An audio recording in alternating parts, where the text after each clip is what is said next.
बिस्मिल्लाहिर्रहमानिर्रहीम। अस्सलाम वालेकुम students, my name is Mohammad Usman Saleem. I am from UGI chemistry department. Students, chapter 9 हमने स्टार्ट किया था एरोमेटिक हाइड्रोकार्बन्स, और पेपर पॉइंट ऑफ व्यू से मैंने आपको बताया कि बहुत ही ज़्यादा इंपॉर्टेंट चैप्टर है, और entry test point of view से भी अक्सर इस चैप्टर में से एमसीक्यूज बनते हैं एंट्री टेस्ट में भी। तो आप लोगों ने इस चैप्टर को अच्छे तरीके से तैयार करना है। हमने आज चैप्टर 9 की एक्सरसाइज स्टार्ट करनी है, और एक्सरसाइज में क्वेश्चन 1 हमारे सिलेबस का हिस्सा नहीं है, क्वेश्चन 2 हमारे सिलेबस का हिस्सा नहीं है, और हम स्टार्ट करेंगे क्वेश्चन नंबर 3 से। पेज 191 क्वेश्चन नंबर 3 एमसीक्यूज हैं जी। तो स्टूडेंट्स, फर्स्ट एमसीक्यू देखेंगे, द बेंजीन मॉलिक्यूल कंटेन। सबसे पहले तो इस क्वेश्चन पे मार्क कर लीजिएगा, 2 टाइम्स रिपीट हुआ है ये एमसीक्यू, 2011 में भी 17 में भी। और बेंजीन मॉलिक्यूल कंटेन करता है 3 double bond, 2 double bond, 1 double bond या delocalise pi electron charge. Students, हमने पढ़ा हुआ है इसी चैप्टर में कि अगर आप अल्केन यानी कि कार्बन में, अल्केन में कार्बन कार्बन बॉन्ड लेंथ देखेंगे तो वो 1.54 एंगस्ट्रॉन है। अगर आप अल्कीन में कार्बन कार्बन बॉन्ड लेंथ देखेंगे, अल्कीन में जिनमें डबल बॉन्ड है, अल्कीन में कार्बन कार्बन बॉन्ड लेंथ कितनी है? 1.34, और बेंजीन में 1.397 एंगस्ट्रॉन। मैं अपनी बात को ज़रा यहाँ पे लिख देता हूँ कि अल्केन की अगर हम बात करें, अल्केन में कार्बन कार्बन बॉन्ड लेंथ थी 1.54 एंगस्ट्रॉन। अल्कीन में कार्बन कार्बन जो बॉन्ड लेंथ थी दैट इज 1.34 एंगस्ट्रॉन। और बेंजीन के केस में मैं इसे सिंगल बॉन्ड से ही लिख देता हूं ताकि कोई अनक्लियरिटी ना हो। कार्बन कार्बन बॉन्ड लेंथ थी 1.397 एंगस्ट्रॉन। स्टूडेंट्स, ये चैप्टर में ना बातें डिस्कस हो चुकी हैं, थोड़ा सा आप लोगों को साथ रिवाइज कर रहा हूँ। अब देखेंगे आप लोग कि carbon carbon bond length alkane में 1.54 है, अल्कीन में 1.34। अगर तो बेंजीन की bond length carbon carbon alkane के कार्बन कार्बन बॉन्ड लेंथ के इक्वल होती तो मैं कहता जी कि बेंजीन में सिंगल बॉन्ड है। अगर अल्कीन की कार्बन कार्बन बॉन्ड लेंथ के इक्वल होती तो मैं कहता जी कि बेंजीन में डबल बॉन्ड है। लेकिन बेंजीन में carbon carbon bond length alkane से कम और अल्कीन में कार्बन कार्बन से ज़्यादा। तो इसका मतलब ना तो आप इसे डबल बॉन्ड कह सकते हैं, ना ही ये सिंगल बॉन्ड कह सकते हैं। ये प्योरली आप इन्हें डबल सिंगल बॉन्ड नहीं कहते। इसीलिए हम एक टर्म यूज़ करते थे, डीलोकलाइज्ड पाई इलेक्ट्रॉन। तो यहाँ पे जो आपके पास डी ऑप्शन है ये बिल्कुल ठीक ऑप्शन होगी। आप लिखेंगे जी कि डबल सिंगल बॉन्ड नहीं हम कहेंगे, बल्कि हम कहेंगे जी डीलोकलाइज्ड इलेक्ट्रॉन चार्ज जो है वो मौजूद है। सेकेंड एमसीक्यू देखिएगा, एक दफ़ा आया है 2014 में, aromatic hydrocarbons are derivative of normal series of paraffin, alkene, benzene या साइक्लोहेक्सीन। तो इसका आंसर बेटे आपके पास बेंजीन है, क्योंकि हमने पढ़ा हुआ है कि एरोमेटिक हाइड्रोकार्बन में हमारे सिलेबस के मुताबिक जो सिंपलेस्ट आपके पास एरोमेटिक आ रहा था दैट वाज बेंजीन। तो इसका आंसर हमारे पास क्या होगा जी? सी होगा। तो मैं यहाँ पे सी ऑप्शन को लिख रहा हूँ। थर्ड एमसीक्यू देखेंगे जी, which of the following acid can be used as a catalyst in Friedel Craft reaction. सबसे पहले तो याद रखिएगा कि ये जो फ्रीडल क्राफ्ट रिएक्शन में जो आप इस्तेमाल कर रहे थे acid that was Lewis acid. और यहाँ पे चूँकि हमें बहुत ही इंपॉर्टेंट रिएक्शन ड्यूरिंग लेक्चर भी आपको बताया गया था कि फ्रीडल क्राफ्ट रिएक्शन बहुत ज़्यादा इंपॉर्टेंट है। तो यहाँ पे जो एसिड इस्तेमाल किया गया था दैट वाज AlCl3 ही हमारा लिविस एसिड था।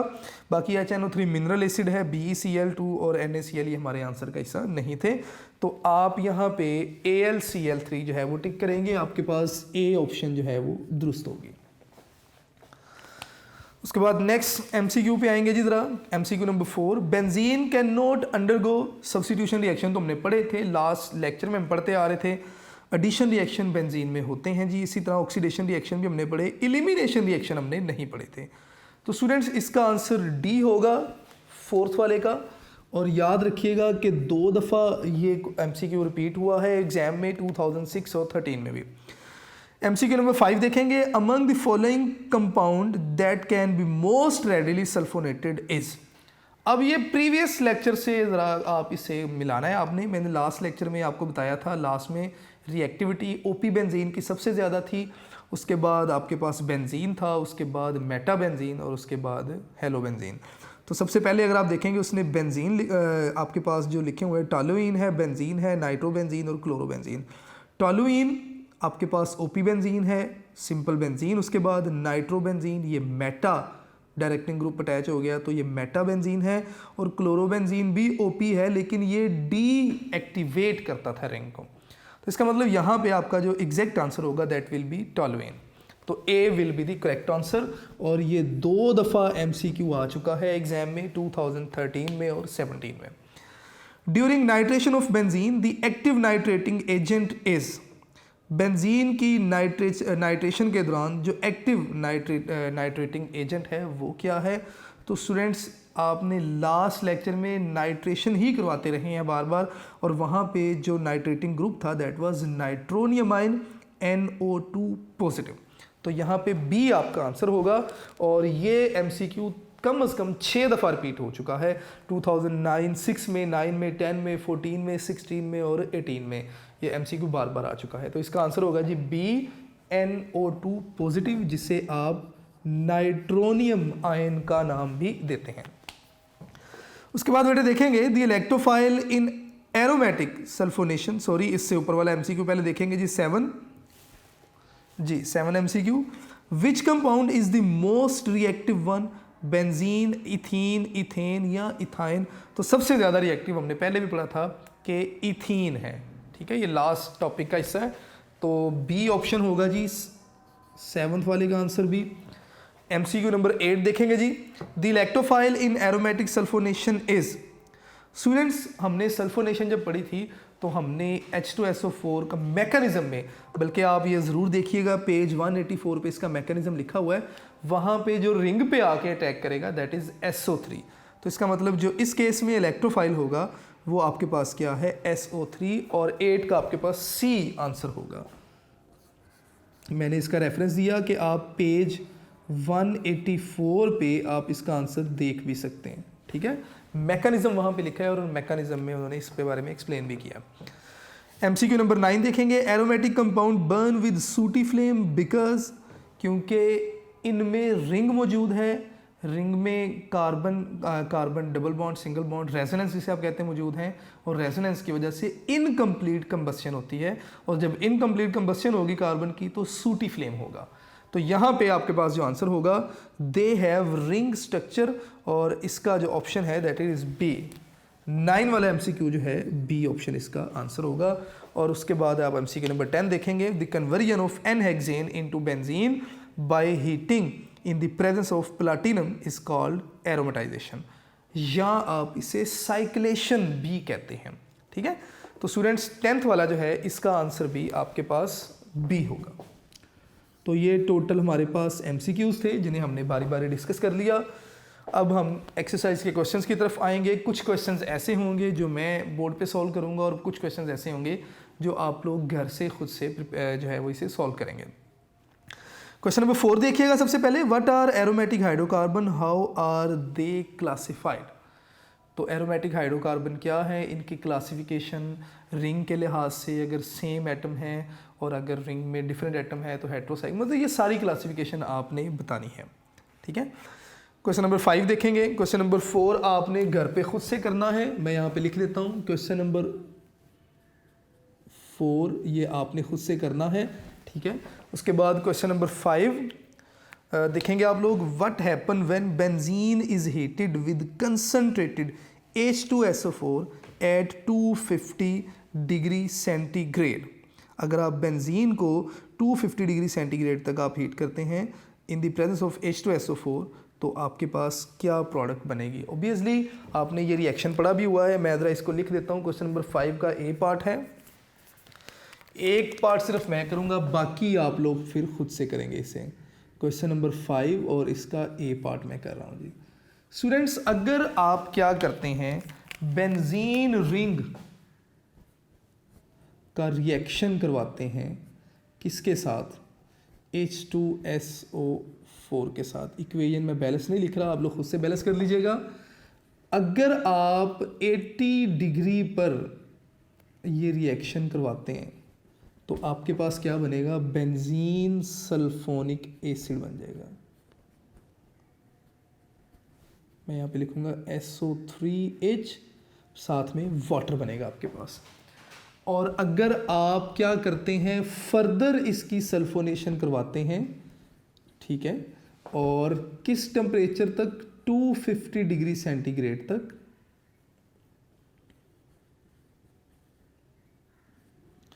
तो ये मेटा डायरेक्टिंग ग्रुप है, तो आपके पास एक और सल्फोनिक ग्रुप अटैच हो जाएगा।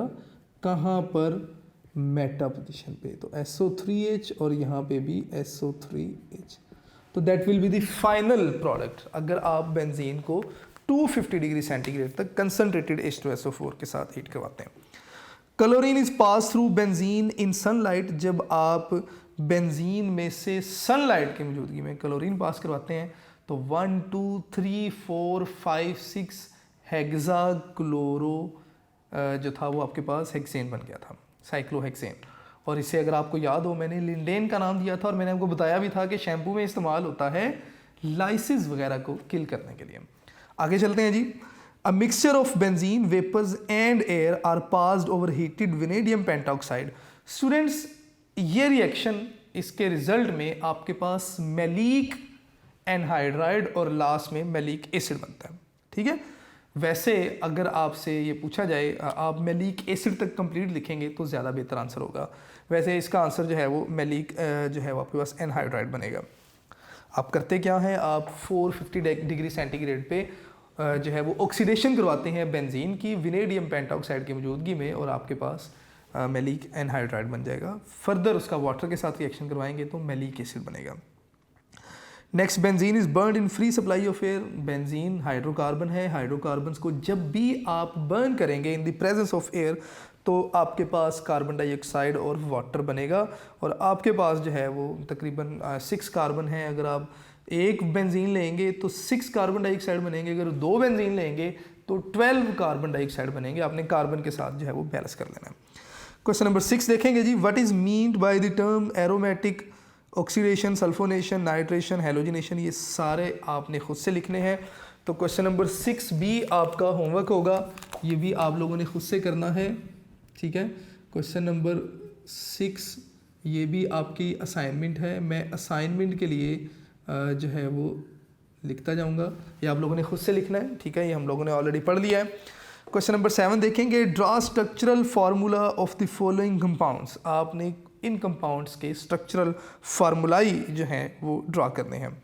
सबसे पहले उन्होंने लिखा जी metachlorobenzoic acid, metachlorobenzoic acid. Question number 7 है, ज़रा गौर कीजिएगा आप लोग साथ साथ। क्वेश्चन नंबर 7, इसका जो पहला उन्होंने कंपाउंड लिखा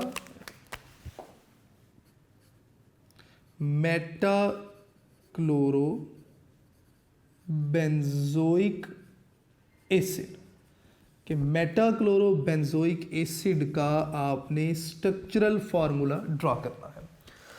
स्टूडेंट्स, बात बड़ी सीधी सीधी है। सबसे पहले तो आप इसका पेरेंट नेम देखें, दैट इज बेंजोइक एसिड। अगर आप यहाँ से देखेंगे तो ये आपके पास बेंजोइक एसिड, और अगर आपने अच्छी तरह से इसकी नोमेनक्लेचर याद है तो आप बड़ा इजीली बेंजोइक एसिड बना भी सकते हैं।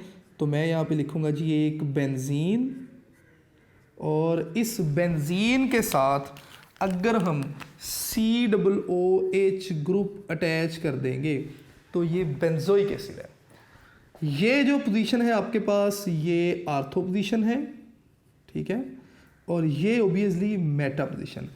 तो मेटा पोजीशन पे आपने क्लोरीन अटैच किया तो ये आपके पास क्या बन गया, मेटाक्लोरोबेंजोइक एसिड। आपने पेरेंट नेम देखना है और पेरेंट नेम के बाद अटैचमेंट्स करनी है।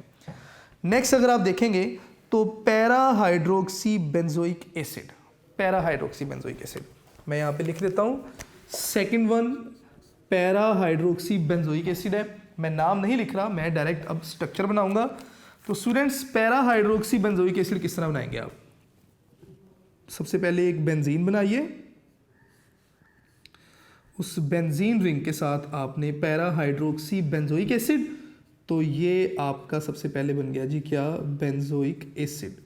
ठीक है, इस बेंजोइक एसिड के साथ पैरा पोजीशन पे आर्थो मेटा पैरा पोजीशन पे आपने एक हाइड्रोक्सी ग्रुप अटैच कर दिया, तो ये पैरा हाइड्रोक्सी बेंजोइक एसिड बन जाएगा जी।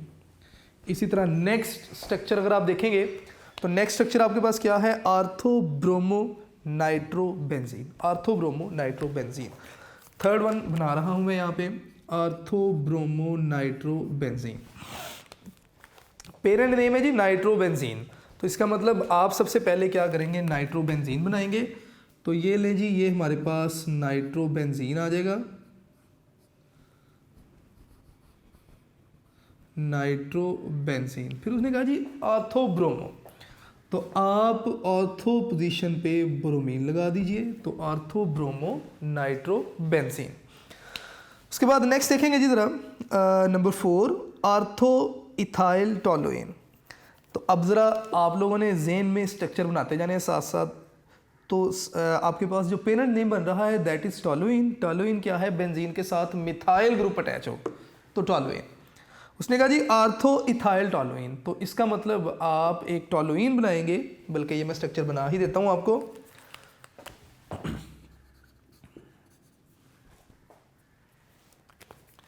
स्टूडेंट्स अगर आप इस स्ट्रक्चर को देखेंगे तो ये बेंजीन रिंग है और टोलुइन का नाम दिया गया पेरेंट नेम को, तो टोलुइन। फिर उन्होंने कहा जी आर्थो इथाइल, तो इस आर्थो पोजीशन पे आप C2H5 एक इथाइल ग्रुप अटैच कर दें, तो आर्थो इथाइल टोलुइन बन जाएगा।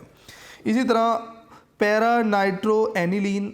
एनिलीन क्या है, बेंजीन पे अगर NH2 ग्रुप अटैच होगा तो आप इसे नाम देंगे एनिलीन का, ये आप खुद से बना सकते हैं। 2,4,6 ट्राई नाइट्रोटोलुइन। लास्ट लेक्चर में मैंने TNT बना के भी आपको बताया था कि ये एक्सक्लूसिव है 2,4,6 ट्राई नाइट्रोटोलुइन। उसके बाद मेटा नाइट्रोफिनोल, आप फिनोल बनाएंगे, पेरेंट नेम यहाँ पे फिनोल है, फिनोल बनाएंगे, मेटा पोजीशन पे नाइट्रो ग्रुप अटैच करवाएंगे। उसके बाद पैरा डाई बेंजाइल बेंजीन। मैं इस स्ट्रक्चर की तरफ आना चाह रहा था काफ़ी देर से, क्योंकि ये थोड़ा सा मुश्किल स्ट्रक्चर आपको लगेगा। पैरा डाई बेंजाइल और बेंजीन, अब ये दो बेंजाइल और बेंजीन आपने बनाने हैं। तो अगर आपको याद हो, मैंने लास्ट लेक्चर में इसी एरोमेटिक हाइड्रोकार्बन में मैंने आपको बताया भी था कि स्टूडेंट्स आपके पास 3 तरह के जो हैं, अगर आपके पास बेंजीन रिंग के साथ मिथाइल ग्रुप अटैच है तो आप उसे टोलुइन कहते हैं। अगर आप उसमें से एक हाइड्रोजन निकाल देंगे तो बेंजाइल, 2 हाइड्रोजन निकालेंगे तो बेंजल, 3 हाइड्रोजन निकाल देंगे तो बेंजो। बेंजाइल, बेंजल, बेंजो, अगर आपको याद हो, ये मैंने आपको बताए भी थे। अब जरा पेरेंट नेम देखेंगे, पेरेंट नेम तो बेंजीन है, स्ट्रक्चर नंबर है जी ये 8, पेरेंट नेम आपके पास क्या लिखा है जी, बेंजीन।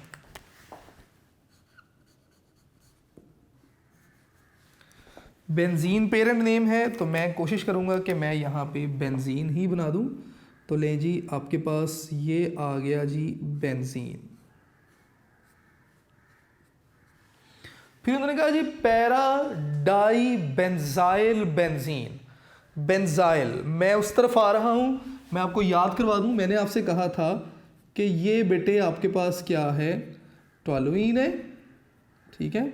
अगर इस कार्बन में से हाइड्रोजन रिप्लेस करवाएंगे, अगर आप एक हाइड्रोजन रिप्लेस करवाते हैं तो ये आपके पास क्या बन गया था जी, बेंजाइल। अगर आप 2 हाइड्रोजन रिप्लेस करवाते हैं तो ये आपके पास बन गया था जी, बेंजल। अगर आप लोगों ने मेरा लेक्चर को सुना तो ज़रूर याद आ रहा होगा। और अगर आप 3 हाइड्रोजन रिप्लेस करवा देते हैं तो ये आपके पास बन गया था जी, बेंजो। बात हो रही है पैरा बेंजाइल की, इसका मतलब कहीं ना कहीं CH2 C6H5, क्योंकि अगर बेंजीन के साथ कुछ भी अटैच ना होता तो हम कहते जी C6H6, लेकिन एक हाइड्रोजन को रिप्लेस किया, बाकी रह गए जी 5 हाइड्रोजन, और उस एक हाइड्रोजन की जगह ये CH2 ग्रुप अटैच हुआ, तो इसका मतलब CH2 और ये CH2 आगे अटैच होगा फिर बेंजीन रिंग के साथ। तो इसका मतलब यहाँ पे जो अटैचमेंट होगी, सबसे पहले बेंजाइल बेंजीन बना लें आप, यानी कि CH2 और C6 H5 और पैरा है तो ऑर्थो पैरा, आर्थो मेटा और पैरा, तो आप लिखेंगे जी CH2 C6H5। तो ये आपके पास पैरा डाई बेंजाइल और बेंजीन बन गया। उसके बाद 2 amino 5 bromo 3 nitro benzene sulphonic acid. ये मैं आप लोगों के लिए क्वेश्चन को छोड़ता हूँ, ये आप लोगों ने खुद से करना है। ये बेटे आपके पास क्वेश्चन नंबर 7 तक आ गए। क्वेश्चन नंबर 8 पे आएंगे। अगर आप लोग क्वेश्चन नंबर 7 का बी पार्ट देखेंगे, give names and the possible isomeric structures of the following. Xylene, सबसे पहले तो उन्होंने बात की ज़ाइलीन, तो मैं यहाँ पे सबसे पहले हम क्वेश्चन नंबर 7 का बी पार्ट, मैं ज़ाइलीन के स्ट्रक्चर बनाऊंगा, बाकी आप लोगों ने खुद से देखना होगा इसे। क्वेश्चन नंबर 7 और इसका बी पार्ट है जी। अगर एक बेंजीन रिंग पे 2 मिथाइल ग्रुप अटैच होंगे तो आप इसे नाम देंगे जी ज़ाइलीन का, ठीक है। तो कितने स्ट्रक्चर बन सकते हैं जी?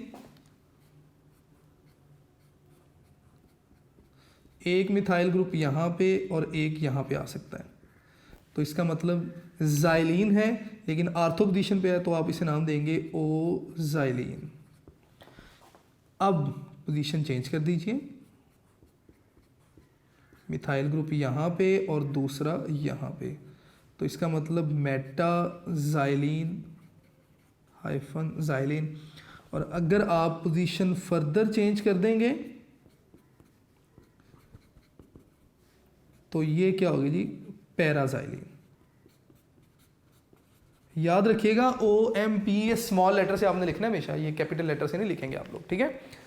इसके 3 आइसोमर बन गए आपके पास। नेक्स्ट है जी ट्राई मिथाइल बेंजीन। अगर आप ट्राई मिथाइल बेंजीन के स्ट्रक्चर बनाने जाएंगे तो ये आपके पास 4 स्ट्रक्चर जो हैं वो बन सकते हैं, 4 आइसोमर इसके बन सकते हैं, आप लोगों ने खुद से बनाने हैं। ब्रोमोनाइट्रोटोलुएन, ब्रोमोनाइट्रोटोलुएन, इनके अगर आप आइसोमर्स बनाने जाएंगे तो तकरीबन 8 आइसोमर्स बनेंगे। ये भी आप लोगों ने खुद से ट्राई करनी है। अगर मैं सारा कुछ बोर्ड पे कर दूंगा तो आप तो जस्ट नोट करेंगे, तो ये आप लोगों ने खुद से ट्राई करना है। क्वेश्चन नंबर 8 देखेंगे, right IUPAC name of the following molecules. आपके पास कुछ मॉलिक्यूल्स लिखे हैं, आपने इनके आयुपेक नेम लिखने हैं।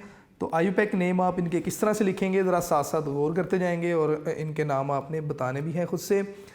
तो बेंजीन रिंग लिखा हुआ है, आप इसके ऊपर नंबरिंग कीजिए। नंबरिंग करने के बाद आप जो है उस नंबरिंग के अकॉर्डिंगली आप इनके नाम लिख सकते हैं। तो सबसे पहले आपके पास लिखा है जी बेंजल्डिहाइड है, जो मेजर यहाँ पे ग्रुप अटैच है, और इसके साथ 2 मिथाइल ग्रुप हैं और 1 ब्रोमो है। मैं एक नाम लिखूंगा, बाकी आप लोगों ने खुद से करना होगा, ठीक है। क्वेश्चन नंबर है जी ये 8। चलिए जी मैं यहाँ पे कर देता हूँ क्वेश्चन नंबर 8।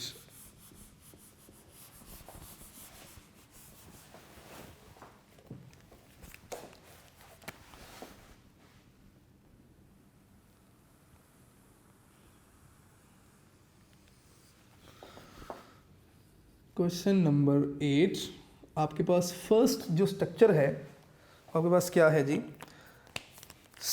बेंजल्डिहाइड है और इसके साथ आर्थो पोजीशन पे आपके पास 2 मिथाइल ग्रुप हैं और उसके बाद पैरा पोजीशन पे आपके पास 1 ब्रोमो ग्रुप है। तो मैं इसे लिखूंगा जी